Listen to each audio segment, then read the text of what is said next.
शिव कथा कर रही है।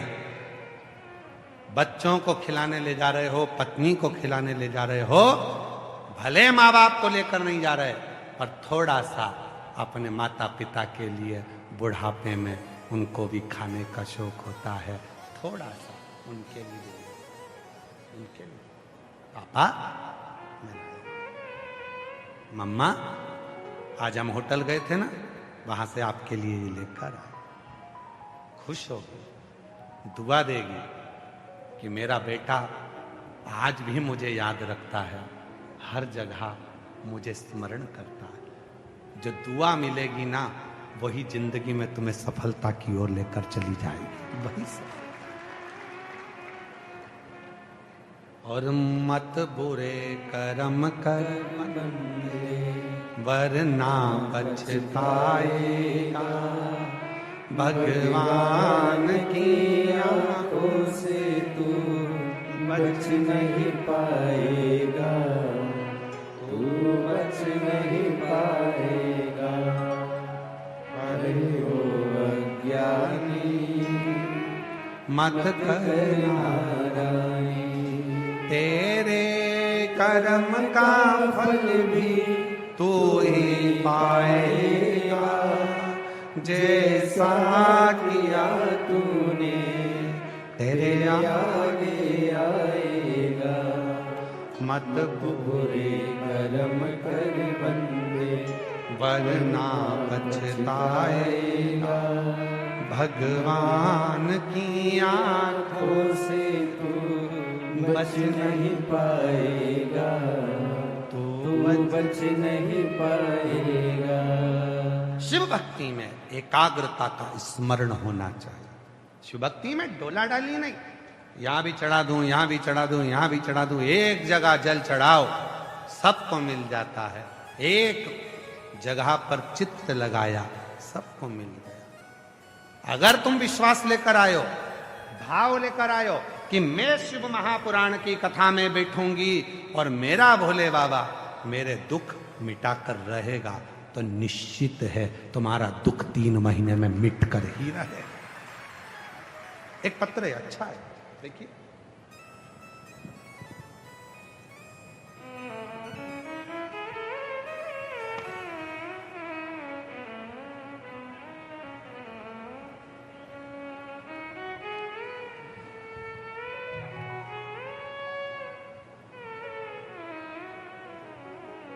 मेरा नाम मंजू राकेश पाटोदिया, निवासी सराफा बाजार, भीलवाड़ा। कहीं कहां से देता है, कैसे देता है, कब देता है, ये उसको मालूम। मैंने एक टॉफी, ये शिव भक्त दूसरी बार भीलवाड़ा में नहीं दिखेंगे आपको, ये नहीं दिखेंगे। और भीलवाड़ा वालों जो कथा में नहीं आ सकते, मेरा उनसे निवेदन है, रात्रि में आकर इन भक्तों का केवल दर्शन कर कर जाना, जो श्री शिवाय नमस्तुभ्यम बोलते रहते हैं। क्योंकि शिव महापुराण की विद्येश्वर संहिता में लिखा है, श्री शिवाय नमस्तुभ्यम बोलने वाले का मात्र मुख का दर्शन कर लो तो जिंदगी के सारे दुख समाप्त हो जाते हैं, खुशियां जीवन में आ जाती हैं। इनका दर्शन करो, इनका दर्शन।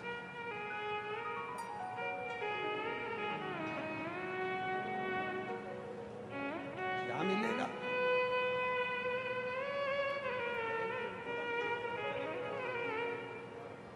जब से तेरा गुलाम हो गया, तब से मेरा भी नाम हो गया। आपकी बहन थी जिनको कैंसर था, आज ही वो कथा सुनकर, कल कथा सुनी 2 दिन तक और फिर घर गई हैं। उनको बहुत बहुत साधुवाद जो ठीक है। शिव कृपा से एक बार जोरदार ताली बजाए साथ जाता।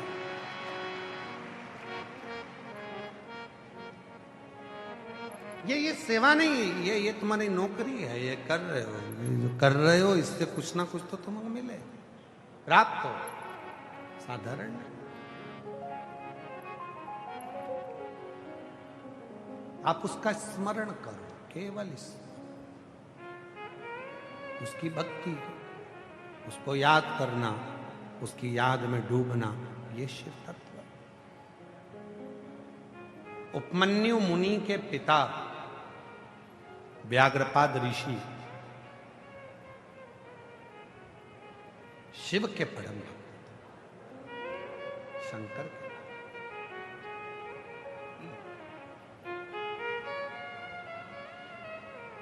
परम उपासक शिव।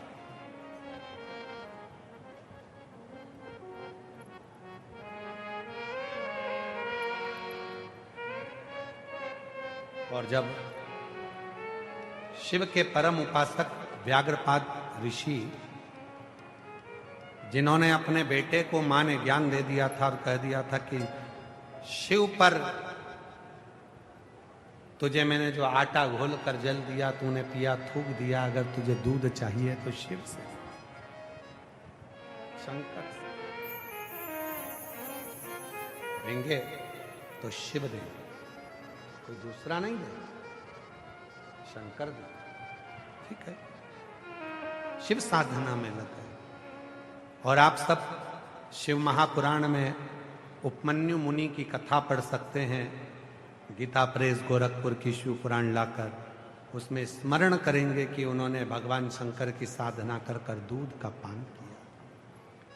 उन उपमन्यु मुनि के पिता व्याघ्रपाद ऋषि, जो शिव के इतने उपासक थे कि भगवान शंकर की भक्ति में दिन रात लगे रहते थे। कोई समय जब चाहो चाहो। और उन्हीं की कथा कह रही है जो अभी आपको कहा कि घर से जब आप फ्री हो जाएं, सारा काम पूरा हो जाए, तब शिव के पास, अपने पिता के पास कब जाया जाता है? जब छुट्टियां पड़ती है। उसी तरह घर का जब पूरा काम हो जाए, आप फ्री हो जाओ, आपको लगे कि अभी कोई सो के नहीं उठे हैं, सब उठेंगे, जब तक मैं मंदिर हो जाऊंगी तो चले जाओ। अगर आपको लग रहा है कि अभी कोई उठा नहीं है, अभी कोई काम नहीं है, तो मंदिर चले जाओ, शिवालय जाओ। और यदि घर में काम पड़ा है, घर में काम पड़ा, बच्चे स्कूल जाना है, माता पिता कुछ ऐसा है वैसा है। अब कई माताएं कहती हैं गुरुजी हमारे वो ससुर जी थोड़ा बीमार ज़्यादा हैं, तो वो पलंग पर गंदगी कर देते हैं, और फिर मैं अगर उनके काम में लग जाऊंगी तो मंदिर कैसे जाऊंगी? फिर मेरे को स्नान करना पड़ेगा, नहाना पड़ेगा, फिर मंदिर जाना पड़ेगा। शिव पुराण कह रही है बच्चा और बूढ़ा, ये दो ऐसे होते हैं जिनकी सेवा अगर तुम कर रहे हो, इनकी अगर तुमने गंदगी भी साफ कर दी, उसके बाद भी अगर मंदिर चले गए तो शंकर कभी रुष्ट नहीं होते, आशीर्वाद ही देते हैं, आशीर्वाद ही देते हैं। छोटा सा बच्चा है, अब छोटा सा बच्चा तो गंदगी करेगा ही करेगा। अब तुम पुराण की कथा वर्णन कर रहे हो। व्याघ्रपाद ऋषि शिव के परम भक्त थे। एक नियम उनका बड़ा प्रबल था,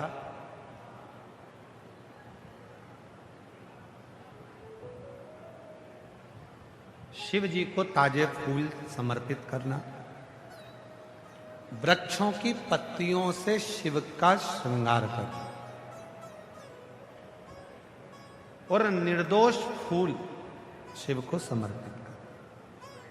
अब थोड़ा इस कथा पर थोड़ा ध्यान देंगे। निर्दोष फूल शिव को चढ़ा,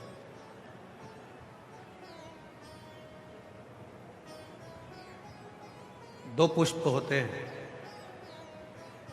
एक दोष, एक निर्दोष।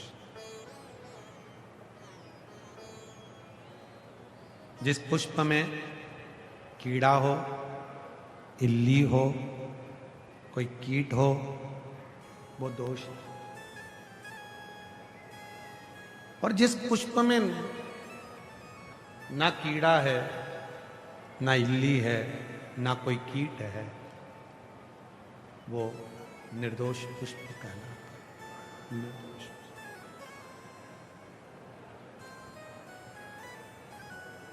पर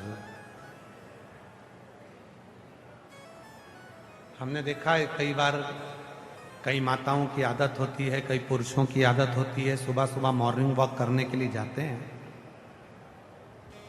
तो मॉर्निंग वॉक करते समय बीच में डिवाइडर पर बहुत सारे फूलों के पौधे लगे रहते हैं। अब यहाँ का तो हमको नहीं मालूम भीलवाड़ा का, पर कई लोग सुबह सुबह मॉर्निंग वॉक करने जाते हैं महाराज जी, तो बीच में जो डिवाइडर होता है दोनों रोड के बीच में, वहाँ फूलों के पौधे लगे रहते हैं। और कई माताओं की आदत रहती है, कई भाइयों की आदत रहती है कि सुबह सुबह मॉर्निंग वॉक भी कर लेंगे, फूल भी तोड़ लाएंगे। और फूल कहां से तोड़ते हैं? डिवाइडर पे से। जो डिवाइडर पर फूल के पौधे लगे हैं वहीं से फूलों को तोड़ लेते हैं, घर जाकर शिव जी को चढ़ाते। अब उस डिवाइडर के पास में से ना जाने कितनी गाड़ियां निकली हैं और कितनी गाड़ियों के ड्राइवर मुंह में पान भरकर, गुटखा भरकर गाड़ी ड्राइव करते करते कितना थूके हैं। उस थूकने पर उसकी थूक उन फूल पर उड़ी है और वही पुष्प तुमने ले जाकर भगवान को समर्पित कर दिया। वही पुष्प तुम भगवान को समर्पित कर दो।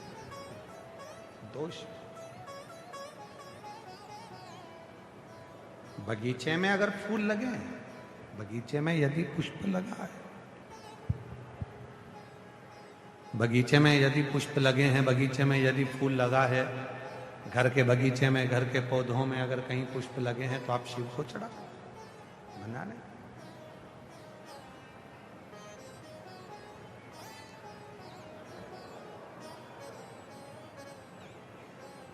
व्यग्रपाद ऋषि शिव जी का श्रृंगार करते हैं, पर वो पत्ती लेते हैं जो दोष मुक्त हो।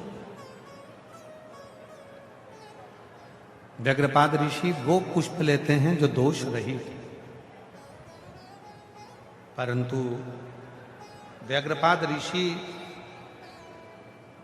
एक बार ऐसा आया कि वो जितने पुष्प को देखते थे सारे पुष्प में कीड़े होते थे, जितनी पत्तियों को देखते थे उन पत्तियों में कीड़े होते। अब करे तो करे क्या, समझ में ही नहीं आता क्या करें। एक दिन निकल गया, 2 दिन निकल गया, 3 दिन निकल गया, 4 दिन निकल गया, 1.5 महीने तक व्याघ्रपाद ऋषि पुष्प ढूंढते रहे, निर्दोष फूल पर मिलता नहीं।